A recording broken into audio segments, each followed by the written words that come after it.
The sun was barely up when I found the spike strips. Jagged, cruel, and deliberate. They sprawled across my driveway like a venomous snake waiting to strike. My tires, my livelihood, my freedom all threatened by the HOA's latest act of war. I'm Ethan, a 29-year-old mechanic who moved to Willow Creek for a fresh start. Instead, I got Karen Whitaker, the HOA president, with a vendetta sharper than those spikes. Started small. A warning about my truck's oil stains. A fine for my lawn being half an inch too tall. But Karen's rules weren't about order, they were about control. She patrolled the neighborhood like a dictator, her clipboard a scepter, her smile a blade. When I refused to repaint my mailbox to match her approved shade of taupe, things escalated. Notes turned to threats. Threats turned to sabotage. And now this spike strips laid to trap me in my own home. I stood there, heart pounding, staring at the metal teeth glinting in the dawn. My neighbor, old Mr. Hensley, shuffled over, his cane tapping nervously. "She's gone too far, Ethan," he whispered. "Karen's got the whole board scared. But you're not like the rest." His words lit a spark. I wasn't running. Not this time. I called the police, but they shrugged it off. "HOA disputes aren't our jurisdiction," the officer said, avoiding my eyes. Karen knew this. She'd weaponized the system, banking on my surrender. But she didn't know me. I spent that night digging through county records, zoning laws, anything to fight back. At 3 a.m., I found it. A loophole. The HOA's charter forbade obstructing private property access without a unanimous vote. Spike strips? That was obstruction. And I'd never been invited to any vote. The next day, I confronted Karen at the HOA meeting.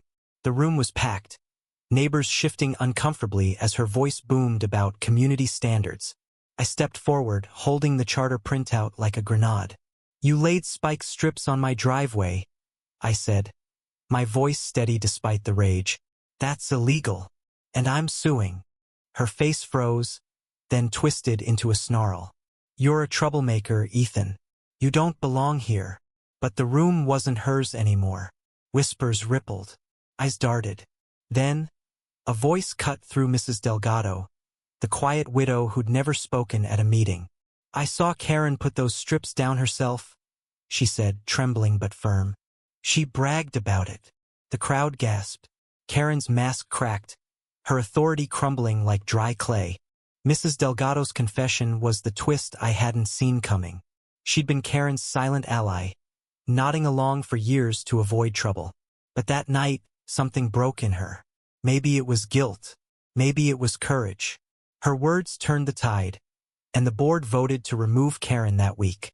I filed my lawsuit, armed with the charter and Mrs. Delgado's testimony. The court ruled in my favor. The HOA paid for new tires, legal fees, and dissolved their enforcement committee. Karen moved away, her reign ended in disgrace. But victory tasted bitter.